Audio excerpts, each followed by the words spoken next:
Rutland, Vermont, October 1815. While every settler rushed to install traditional cast iron stoves before winter, blacksmith Benjamin Thompson Counting was still hammering iron plates in his forge workshop, constructing something his neighbors called mechanical madness. They called him a fool. Counting welded internal baffles inside a rectangular iron box, creating a maze of metal that seemed to defy every principle of proper stove construction.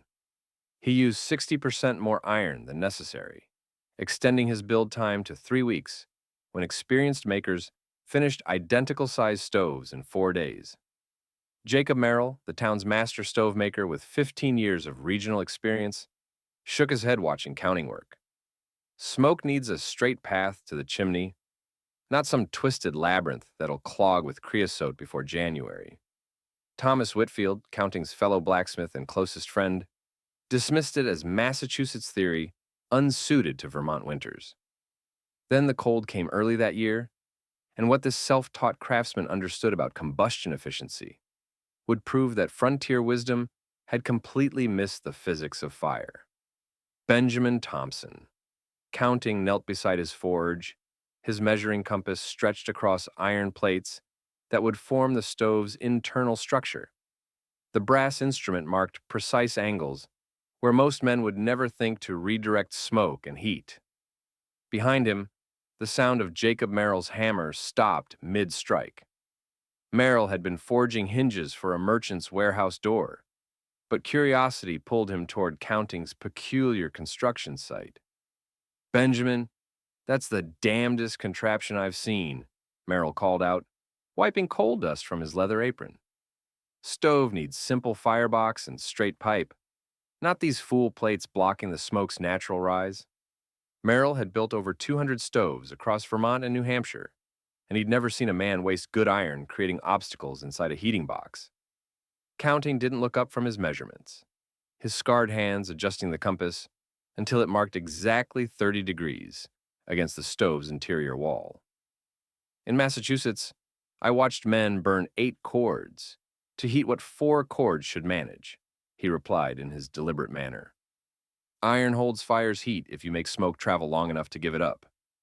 These baffles force hot gas to pass more metal before escaping." Merrill shook his head and returned to his hinges. Across the village common, Samuel Porter looked up from his account ledgers. The wealthy farmer and community leader had heard the exchange through his open shop window and found himself calculating whether Counting's method might offer advantages. But Porter kept his thoughts private. Frontier prosperity meant following proven American methods, not experimenting with untested ideas that might leave a family freezing come January. By late October, Counting's design had drawn the attention of the settlement's practical men, who understood that winter held no mercy for failed innovations. The blacksmith had excavated a massive stone hearth pad extending 18 inches beyond the stove's footprint, creating a heat-resistant platform that seemed excessive for a simple heating box. The stove itself measured 18 inches deep, 14 inches wide, and 12 inches tall for the primary firebox, with an additional 6-inch secondary chamber positioned at the top where smoke would make a final pass before entering the stovepipe. Most troubling was the sheer quantity of iron Counting intended to use, over 200 pounds of 3/16-inch plate that would cost the blacksmith nearly $12 more in materials than a standard design. Man's wasting 40% more iron than needed and building a smoke trap that'll fill his house with fumes, Merrill told Whitfield and Porter that evening at the village tavern. "Massachusetts notions don't work in Vermont cold. I've built stoves for 6 governors and 2 judges, and everyone sits clean with straight draft like God intended." Counting continued his work, undeterred by the community's skepticism. Each morning, he selected iron stock from his material pile, choosing pieces that would conduct and radiate heat with the specific qualities his design required. The combustion principles demanded precise baffle positioning, exact air intake sizing, and thermal mass placement that Counting was learning to calculate through trial measurement and forge testing.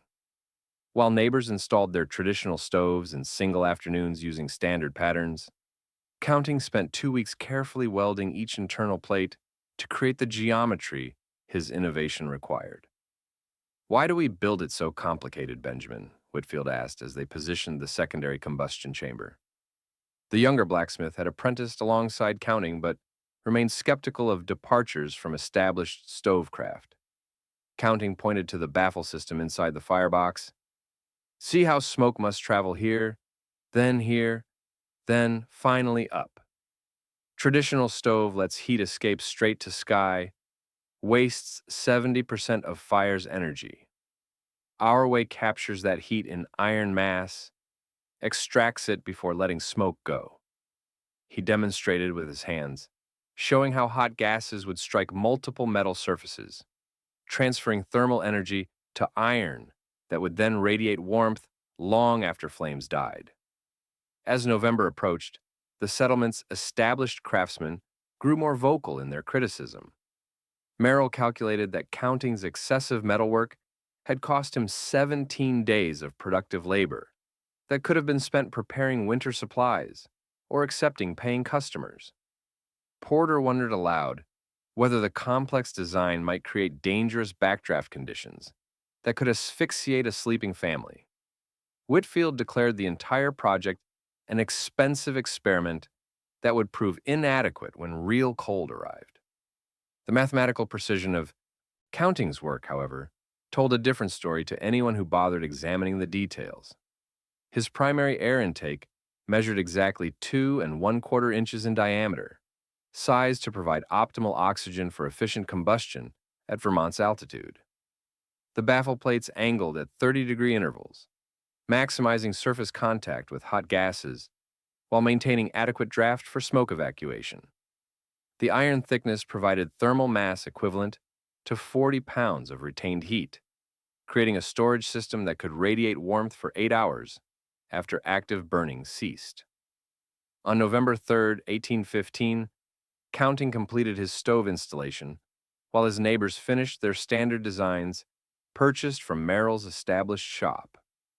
The first snow began falling that evening, light flakes that promised the testing season ahead. "Let's see how Benjamin's smoke maze works when January hits proper," Merrill told Porter as they walked past Counting's chimney producing its peculiar, nearly invisible exhaust. Neither man could imagine that within 3 months, Counting's strange design would become the difference between survival and death for half the families in Rutland. December brought the first serious test of Rutland's heating systems, and the results began separating theory from performance in ways that surprised even the most confident craftsmen. Samuel Porter's traditional cast iron stove, purchased from Jacob Merrill's respected shop for $8, required constant feeding to maintain interior temperatures above 50 degrees during the coldest nights. By mid-December, Porter had burned through 4 cords of split maple and oak, watching his carefully prepared winter fuel supply diminish faster than any previous season. 3 houses south, Benjamin Thompson Counting's strange, baffled stove performed with mechanical precision that defied frontier logic. Each morning, Counting built his fire using 2 armloads of hardwood that his neighbors considered barely adequate for an hour's warmth. But where traditional stoves lost most of their heat straight up the chimney and through brief iron contact, Counting's internal maze created a thermal engine that captured and redistributed energy with mathematical efficiency. The physics became visible on the coldest December mornings. Thomas Whitfield noticed it first, walking past Counting's house at dawn when temperatures had dropped to 12 degrees below zero. While every other home in the settlement showed thick frost formations on the interior surfaces of their windows, Counting's glass remained clear, a sign that interior temperatures stayed warm enough to prevent condensation from freezing. Whitfield mentioned this observation to Merrill, who dismissed it as coincidence until he witnessed the phenomenon himself during a particularly brutal cold snap that lasted 6 days. Counting's home radiated heat so efficiently that snow melted in a 3-foot radius around his foundation stones, while neighboring houses showed ice buildup against their walls. Counting's thermal system operated according to principles he'd studied during his Massachusetts apprenticeship under a master who'd examined European heating innovations. During active burning, the baffled firebox forced hot smoke through multiple passes across iron surfaces, storing thermal energy in over 200 pounds of metal mass. The iron absorbed heat slowly during evening burns, then released it gradually throughout the night, maintaining comfortable temperatures 10 to 12 hours after the last flame died to coals. By Christmas, the mathematical differences had become undeniable. Counting had consumed exactly 2½ cords of firewood while maintaining interior temperatures that allowed his family to work in shirt sleeves even during the coldest weather. Porter had burned 6 cords to achieve interior temperatures that barely reached 55 degrees on the coldest nights, requiring his family to sleep near the stove and share blankets for adequate warmth. Whitfield's consumption fell between these extremes at 4 cords, but his home suffered from the hot and cold zones typical of traditional stoves, scorching heat within 2 feet of the iron box, near freezing temperatures in the room's far corners. The thermal dynamics became a source of growing curiosity among the settlement's more observant residents. Counting demonstrated the principles to Whitfield one evening, showing how to test the stove's heat retention by placing a bare hand against the iron surfaces at different intervals after the fire had died. 6 hours after banking the coals, the metal remained noticeably warm to the touch, still radiating stored heat into the living space. Traditional stoves constructed with minimal mass and straight-through draft lost their warmth within 2 hours of the fire dying, forcing families to maintain active burning throughout the night or accept interior temperatures that could drop to freezing. Jacob Merrill found himself studying Counting's design with grudging professional interest. The master stovemaker's expertise told him that the baffled interior should create creosote buildup and dangerous smoke accumulation, but the measurable results contradicted his assumptions. During a visit to discuss spring metalwork contracts, Merrill observed Counting's stove in operation, noting how the controlled combustion created superior efficiency that burned wood more completely and produced less smoke than his own shop's standard designs. The chimney exhaust appeared nearly transparent, a sign that secondary combustion was capturing and burning particles that normally escaped as visible smoke and wasted fuel. "I'll grant the design shows merit in practice," Merrill admitted to Porter during their weekly discussion of village affairs. "But it's overcomplicated for common building, takes too much iron, too much welding skill, too much precision measuring. Most blacksmiths can't afford the construction time or material costs." Merrill's professional pride prevented him from fully acknowledging that Counting's self-taught methods demonstrated superior engineering, but the performance data was becoming impossible to ignore. Porter began asking technical questions about combustion efficiency and heat retention calculations. His merchant's mind recognized that Counting's system provided tangible economic advantages, reduced fuel consumption, more even heating, and interior comfort that eliminated the need for nighttime fire tending. But Porter also understood frontier economics. His family had purchased 6 cords for winter heating based on standard stove consumption rates. Counting's efficiency meant Porter had prepared adequately while others struggled, yet the cost difference suggested frontier assumptions about heating requirements were fundamentally flawed. The broader implications troubled Porter's practical sensibilities.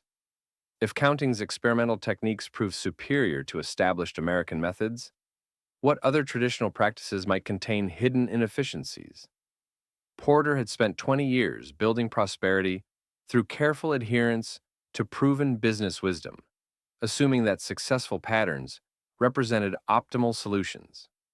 Counting's innovations suggested that conventional knowledge, even when widely accepted, might overlook engineering principles that careful observation could reveal. Thomas Whitfield experienced similar philosophical discomfort. His forge master had taught him that stove construction followed simple rules: adequate firebox size, straight draft, minimal complexity. But Whitfield now watched Counting achieve heating results that traditional methods couldn't match. Despite using construction approaches his training had considered wastefully elaborate. Old-timer Jonathan Morse, who'd survived the brutal winter of 1788 that killed 18 people across 2 counties, stopped by Counting's home in late December to examine the baffled design. Morse had witnessed how standard heating methods failed during extended periods of extreme cold, and he recognized warning signs in the current weather patterns that suggested a similar test might be approaching. "Weather's got that feel," Morse told Counting while studying the nearly invisible chimney smoke. "Same kind of pressure building, same wind patterns we had before the killing cold of '88.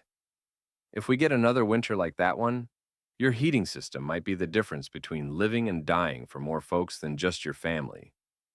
The snow continued falling as January approached, and across the Atlantic Ocean, atmospheric disturbances from Mount Tambor's eruption 6 months earlier were creating weather patterns that would transform 1816 into the year without a summer, beginning with a winter that would test every heating system in New England to its absolute breaking point. January 14th, 1816, arrived with a silence that experienced frontiersmen recognized as dangerous. The morning temperature read 35 degrees below zero on Samuel Porter's mercury thermometer, and by noon it had dropped another 3 degrees despite bright sunshine.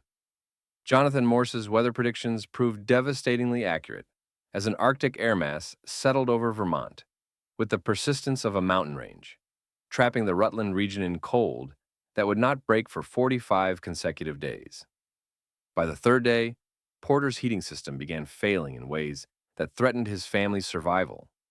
His traditional cast iron stove, purchased from Jacob Merrill's established shop and installed according to standard frontier practices, created a scorching zone within 2 feet of the iron, while leaving the room's far corners at temperatures that froze water solid. Porter found himself burning 4 cords of split oak in 3 weeks, consuming his winter fuel supply at a rate that would leave his family without heat by late February. The stove's minimal thermal mass lost its stored warmth within 90 minutes of the fire dying, forcing Porter to maintain active burning 18 hours per day to prevent interior temperatures from dropping below 20 degrees. Thomas Whitfield faced similar mechanical failures as his traditional design proved inadequate for sustained extreme conditions. The straight draft construction he'd always trusted wasted heat so rapidly that his family could see their breath indoors, despite burning wood constantly. Whitfield's wife, Sarah, developed early signs of frostbite on her fingers, despite staying within 4 feet of their actively burning stove. The house's interior temperature averaged 34 degrees during the coldest nights, requiring the family to sleep fully clothed under every available blanket, while huddling together for shared body warmth. Jacob Merrill's expert craftsmanship suffered the most spectacular failure when extreme temperature shifts caused his stovepipe joints to separate, allowing frigid air to pour directly into his cabin through gaps in the metalwork. Merrill spent 2 days in sub-zero conditions attempting emergency repairs using clay sealant that froze solid before he could properly set the joints. His family was forced to abandon their home on January 22nd, seeking shelter with neighbors whose heating systems remained marginally functional. Counting's baffled stove operated with mechanical precision throughout the crisis, maintaining interior temperatures that never dropped below 62 degrees, even during the coldest nights, when exterior temperatures reached -38. The internal maze continued forcing hot smoke across multiple iron surfaces, storing thermal energy that sustained comfortable living conditions, 12 to 14 hours after each evening's fire died to coals. Counting's family worked, cooked, and slept in normal winter clothing, while their neighbors struggled to prevent frostbite in their own homes. The thermal mass system's superiority became mathematically undeniable during the crisis period. Counting consumed 2 8/10 cords of firewood during the entire 45-day period, achieving heating efficiency that his neighbors couldn't match even when burning 6 to 9 cords each. The iron walls remained warm to the touch throughout the house, creating even heat distribution that eliminated the dangerous cold zones plaguing traditional stove designs. Where Porter's family huddled within 2 feet of their stove to avoid freezing, Counting's family enjoyed comfortable temperatures in every corner of their home. The physics of Counting's success lay in principles he'd studied during his apprenticeship under masters who'd examined combustion science. The baffled position created multiple heat exchange points that transferred thermal energy to iron mass before allowing exhaust to escape. Standard stoves lost 60 to 70% of their heat straight up the chimney through inefficient single-pass design, but Counting's internal maze captured energy in over 200 pounds of metal that released warmth gradually throughout extended periods without active fire. The secondary combustion chamber at the stove's top burned smoke particles that other designs wasted, extracting additional heat from gases that normally escaped as pollution and lost fuel. Community desperation reached critical levels by January 28th as multiple families faced fuel exhaustion and potential death by freezing. Porter calculated that his remaining firewood would last no more than 8 days at current consumption rates, forcing him to consider burning furniture and structural lumber to maintain minimal heating.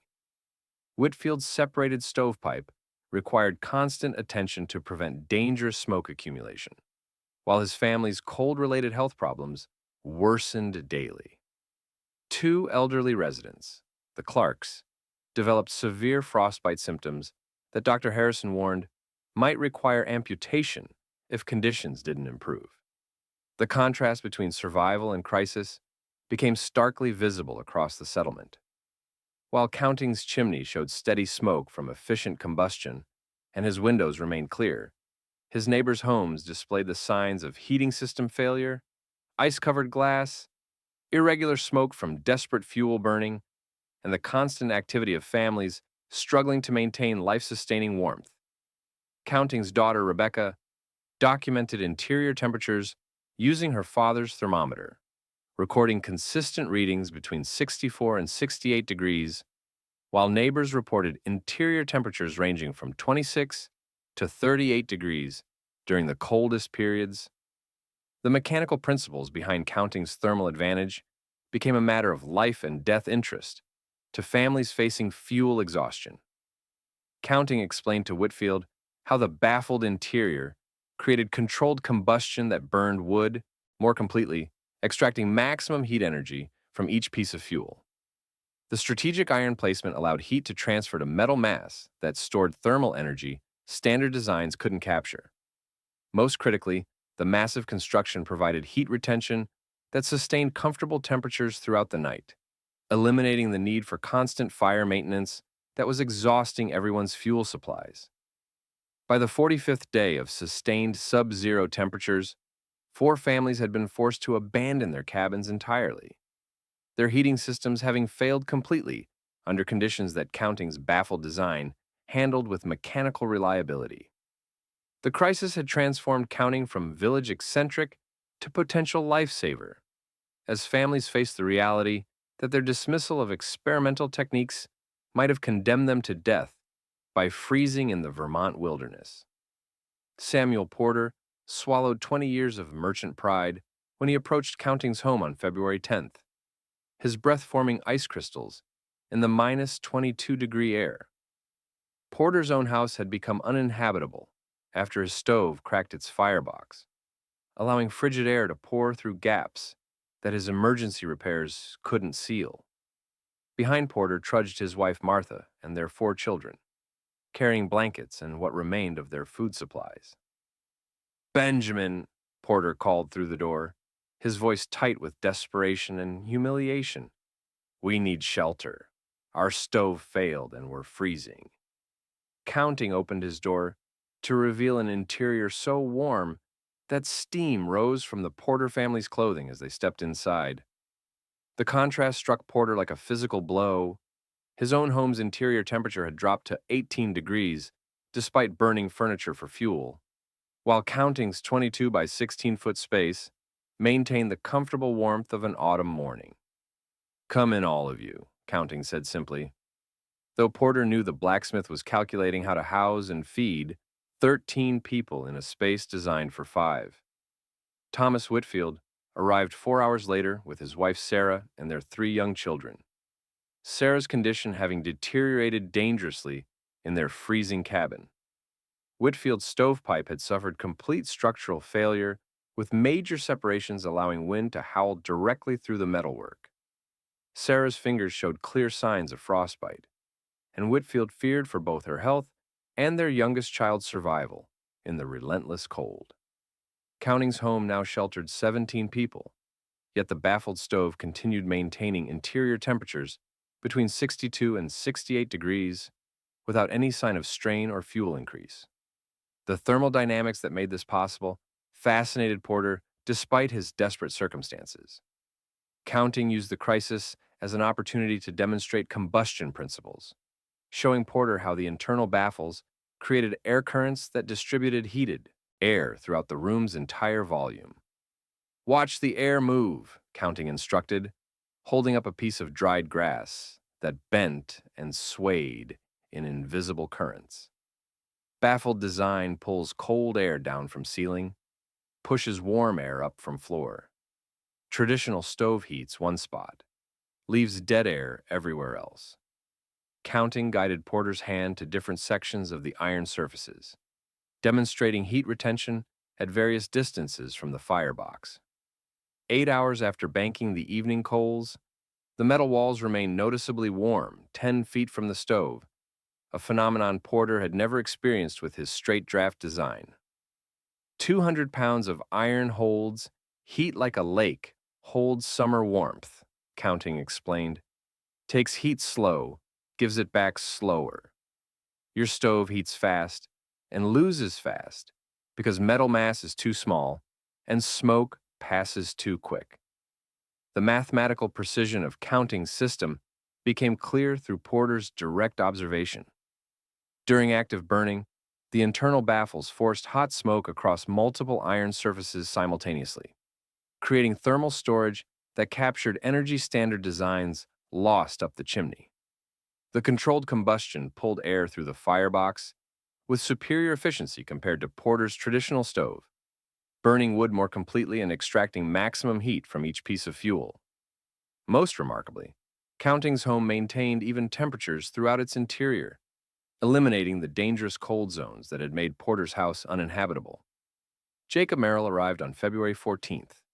His professional pride shattered along with his stovepipe joints. The region's recognized metalworking expert had been forced to abandon his own cabin when structural failures made his stove not just ineffective, but actively dangerous, filling his living space with smoke while providing virtually no heat. Merrill studied Counting's intact construction with the eye of a craftsman recognizing superior technique. "I built 200 stoves across Vermont and New Hampshire," Merrill admitted to Counting while examining the baffled interior. "And I never understood heat capture like this. How'd you know to angle these plates at 30 degrees? Counting shared the knowledge his Massachusetts master had passed down through study of European heating innovations. Iron selection required understanding thermal retention properties, precise baffle positioning, maximized surface contact with hot gases. Air intake sizing demanded specific calculations for optimal combustion at Vermont's altitude. The strategic mass placement followed mathematical principles for heat storage that traditional stove makers had never encountered in their standard training. In Massachusetts, we studied combustion as science, not just craft, Counting told Merrill. Every plate had to earn its position or families wasted fuel. The knowledge transfer continued throughout the crisis as Counting taught his desperate neighbors the principles they'd dismissed as overcomplicated theory. Porter sketched the baffled stove design, calculating iron requirements and construction techniques for rebuilding his own heating system. Whitfield learned to identify proper plate thickness and positioning angles, understanding why his straight draft construction had failed under extreme temperature stress. Merrill discovered that his expertise had missed fundamental thermodynamics that experimental builders considered essential knowledge. Counting's heating efficiency during the shelter period astounded his guests. With 17 people generating body heat and moisture, many heating systems would have struggled with ventilation and fuel consumption problems. But Counting's design handled the increased load without requiring additional firewood, maintaining comfortable temperatures while efficiently managing air quality through superior draft characteristics. The home used 3 1/10 cords of firewood during the entire 45-day crisis period, less fuel than Porter's family alone had burned in their failed cabin during the first 3 weeks of extreme cold. The survival statistics told the story of engineering triumph over frontier assumptions. Counting's baffled stove had successfully heated 480 square feet of living space for 17 people, maintaining temperatures that allowed normal daily activities while neighbors faced life-threatening conditions in their own homes. Traditional stoves in the settlement averaged heating coverage of 160 square feet, with dangerous temperature variations, requiring families to huddle near the fire for survival, while peripheral areas dropped below freezing. Sarah Whitfield recovered from her frostbite in the warm safety of Counting's home, her fingers healing without the amputation Dr. Harrison had feared necessary. Her recovery represented more than personal relief. It demonstrated how proper thermal engineering had provided life-sustaining conditions that standard American heating methods couldn't match. Porter later calculated that Counting's stove had saved at least 6 lives during the crisis, possibly more if the extreme cold had continued beyond 45 days. As March brought the first signs of temperature moderation, Porter faced the humbling reality that his 20 years of frontier business wisdom had been fundamentally incomplete. Counting's experimental methods hadn't just proven superior, they'd proven essential for survival under conditions that revealed the inadequacy of standard American heating techniques. March 8th brought the first sustained thaw to Rutland, and with it came Samuel Porter's public acknowledgement that Benjamin Thompson Counting's baffled techniques represented superior engineering rather than Massachusetts eccentricity.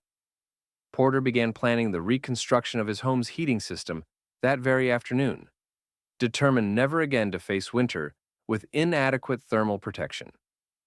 The crisis had taught Rutland's most successful merchant that conventional wisdom, no matter how widely accepted, could not substitute for mathematical understanding of heat, metal, and combustion.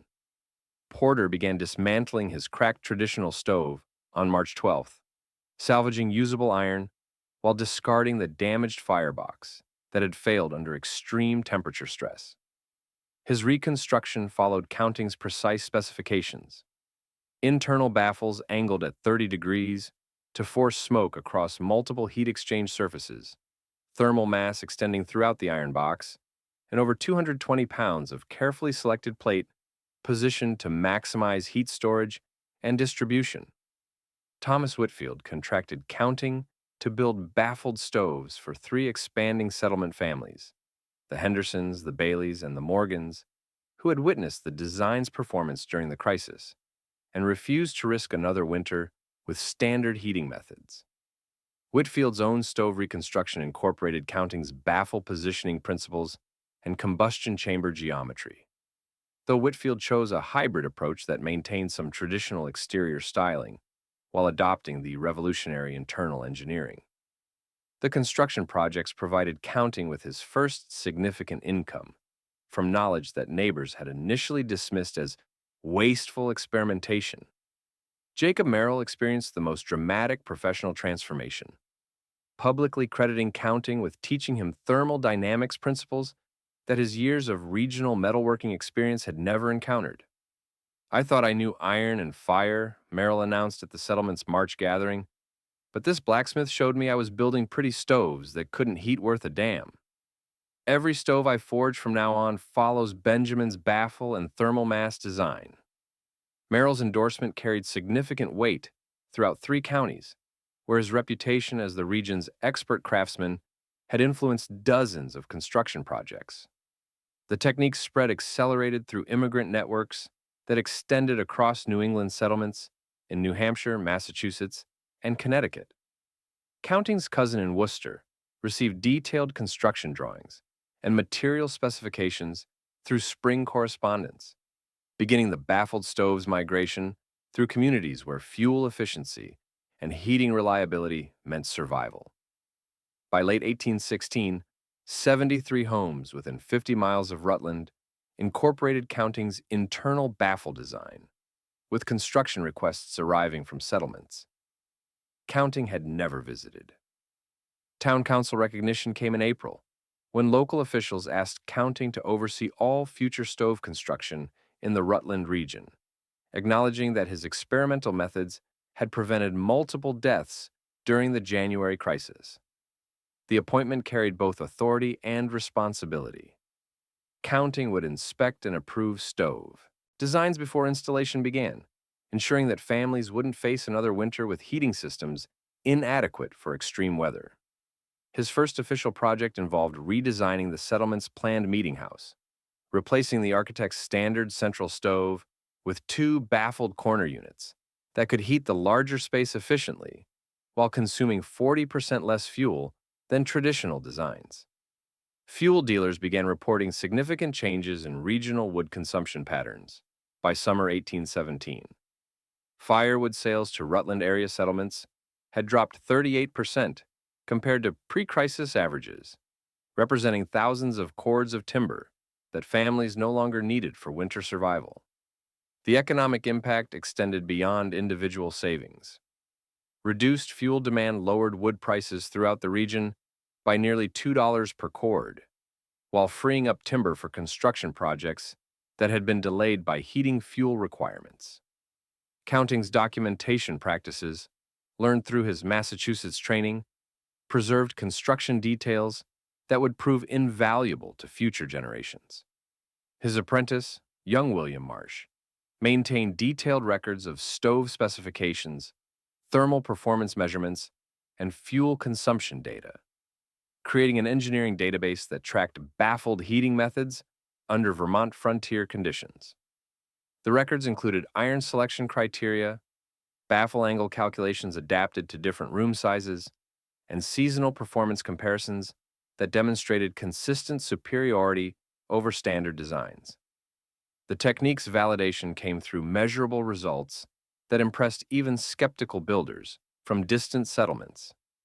Counting's original stove, now in its second year of operation, continued demonstrating 20 to 23 degree temperature advantages over traditional designs, while consuming 45% less firewood than straight draft systems.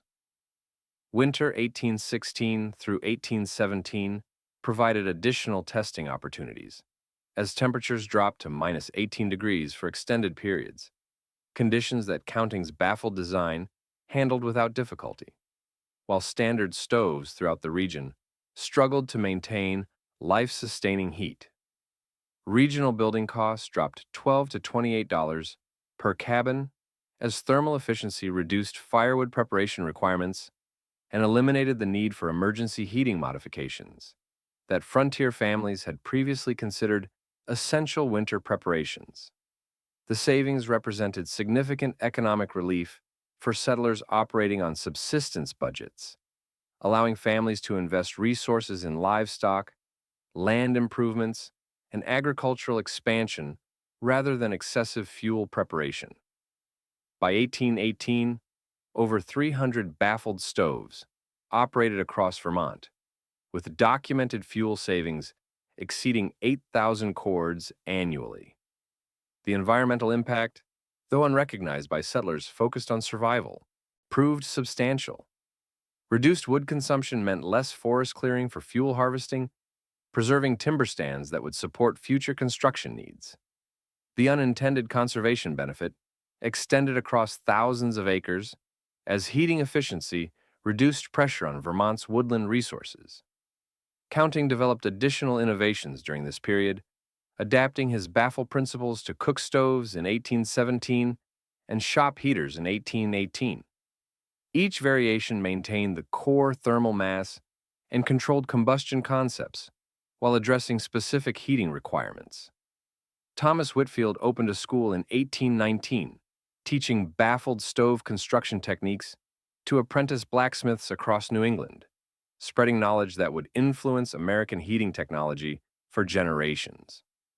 Porter transitioned from merchant to investor and distributor, establishing a network that delivered counting-designed stoves to settlements throughout Vermont and into New York.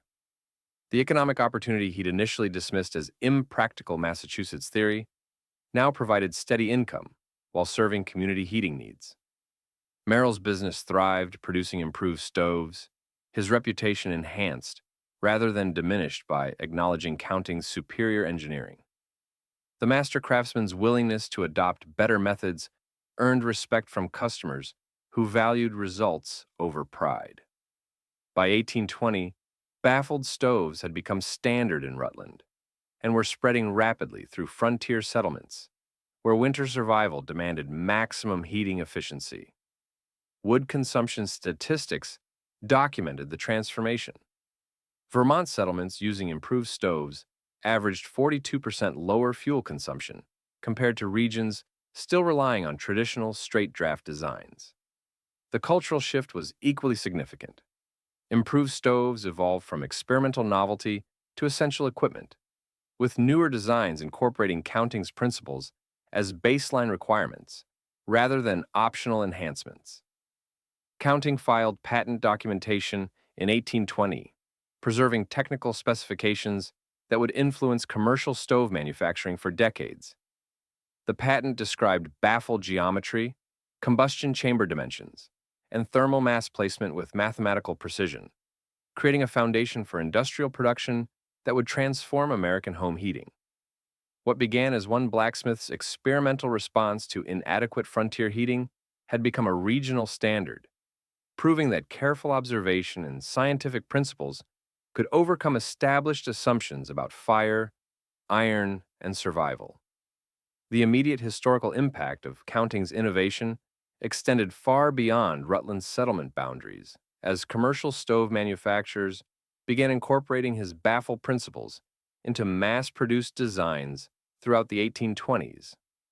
By 1825, Vermont-style heating stoves dominated the New England market, with foundries in Worcester, Providence, and Hartford producing thousands of units annually based on counting's documented specifications. The 1830s saw his combustion efficiency concepts become industry standard, with manufacturers competing to refine rather than replace the fundamental thermal mass and controlled draft principles he'd proven during the crisis of 1816. By 1840, historians estimate over 15,000 improved stoves, incorporating counting's baffle technology, operated across the Northeast, transforming American home heating from wasteful necessity to engineered efficiency. Counting's patent application of 1820 provided detailed technical documentation that survived in United States Patent Office archives, preserving construction specifications that demonstrated sophisticated understanding of thermodynamics decades before formal scientific theories explained combustion efficiency. The patent described baffle positioning angles, air intake calculations, and thermal mass placement with mathematical precision that influenced commercial development throughout the 19th century. Multiple manufacturers licensed counting's design between 1820 and 1834, creating legal disputes over variations and improvements that established precedents for heating technology intellectual property. When the patent expired in 1834, the design became public domain, allowing widespread adoption that made baffled internal construction the baseline for American stove manufacturing. Counting continued innovating throughout his later career, developing parlor stoves for formal entertaining spaces in 1828, shop heaters for commercial workshops in 1832, and industrial heating applications for textile mills in 1838. He trained 23 apprentices in improved stove construction between 1816 and 1845, spreading knowledge through direct mentorship that ensured quality control and proper technique transmission. Counting achieved modest prosperity from his innovations, never accumulating significant wealth, but maintaining comfortable security unusual for frontier craftsmen. He died in 1847 at age 66, respected throughout Vermont as the blacksmith whose experimental stove had saved lives and transformed regional heating efficiency. His funeral drew over 200 attendees from across 3 counties, testament to the impact one craftsman's careful observation had achieved. Historical documentation preserved through multiple sources provides detailed records of Counting's work and its consequences. Thomas Whitfield's Construction Journal, maintained from 1816 through 1845, contains technical specifications, performance measurements, and fuel consumption comparisons that document the baffled stove's superiority with empirical precision. Samuel Porter's merchant account books record economic impacts, tracking wood price changes, construction costs, and regional fuel consumption patterns that quantify the innovation's financial effects. The Vermont Historical Society maintains 3 original counting stoves in operational condition, allowing modern researchers to examine construction techniques and test thermal performance using period-appropriate methods. Family correspondence preserved in state archives includes personal accounts of the 1816 winter crisis, providing human perspective on technological innovation's life-saving implications. The technological evolution connecting Counting's 1815 innovation to modern heating demonstrates direct lineage through successive improvements. Coal stoves of the 1880s adapted baffle concepts to anthracite combustion, maintaining thermal efficiency principles while changing fuel sources. Oil furnaces developed in the 1920s incorporated controlled combustion and heat exchange ideas, traceable to Counting's internal baffle geometry. The wood stove renaissance of the 1970s energy crisis saw manufacturers explicitly returning to 19th century efficiency principles, with designers studying museum examples of early baffled stoves to inform contemporary airtight designs. Modern EPA-certified wood stoves use catalytic converters and secondary combustion chambers that function identically to Counting's 1815 baffle system, proving that his empirical understanding anticipated formal combustion science by generations. Scientific validation came through controlled testing conducted by the University of Vermont in 1978, when researchers reconstructed a Counting stove using original specifications and materials. Laboratory measurements documented 82% combustion efficiency compared to 35% for period traditional stoves, heat extraction rates of 85% versus 32%, and particulate emissions 70% lower than straight draft designs. The testing confirmed historical performance claims through modern instrumentation, validating accounts that skeptics had dismissed as exaggerated frontier mythology. A 1994 Smithsonian Institution engineering assessment analyzed Counting's baffle design as remarkably sophisticated thermal engineering that demonstrated intuitive physics understanding, decades before thermodynamic principles received formal mathematical description. Contemporary relevance extends beyond historical interest. As modern builders rediscover efficiency principles, Counting established 2 centuries ago. Off-grid homesteaders study his designs for fuel-efficient heating solutions, requiring no electrical power.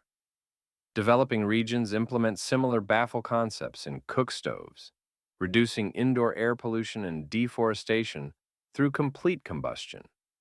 Climate-conscious architects recognize that Counting's thermal mass principles achieve energy efficiency through passive design rather than technological complexity, offering sustainable heating models for resource-constrained applications.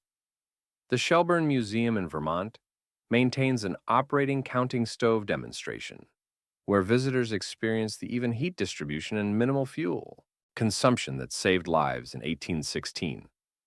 The Smithsonian's American Innovation Collection displays an 1818 Counting stove as exemplar of practical engineering solving real-world problems through observation and experimentation. Economic impact analysis suggests Counting's innovations saved approximately 2.4 million cords of firewood across Vermont alone between 1816 and 1850, representing fuel cost savings equivalent to $180 million in adjusted currency. Conservative estimates credit his heating efficiency improvements with preventing 200 to 300 hypothermia deaths during extreme winters through superior heat retention and reduced fuel requirements. Forest preservation benefits exceeded 60,000 acres spared from fuel harvesting. Unintended environmental conservation resulting from engineering efficiency. The cultural legacy persists in American innovation narratives celebrating self-taught craftsmen solving practical problems through careful observation rather than formal credentials. Counting's trajectory from dismissed eccentric to regional authority demonstrates how measurable results overcome initial skepticism when innovations address genuine survival needs. The original promise of Counting's crazy iron stove, burning half the wood while heating twice as fast, proved conservative. Actual documented performance showed 55% fuel reduction and 180% efficiency improvement over traditional designs, with temperature advantages consistently measuring 20 to 23 degrees warmer interior conditions. Economic payback periods averaged under 12 months, making the higher initial cost insignificant compared to ongoing fuel savings. Lives saved numbered at minimum 6 during the 1816 crisis in Rutland alone, with broader regional impacts, suggesting hundreds benefited from adoption of his principles. The dismissal of Counting's baffled design as wasteful Massachusetts theory revealed not his ignorance of heating principles, but frontier wisdom's incomplete understanding of combustion, thermal mass, and heat transfer physics that careful experimentation could unlock.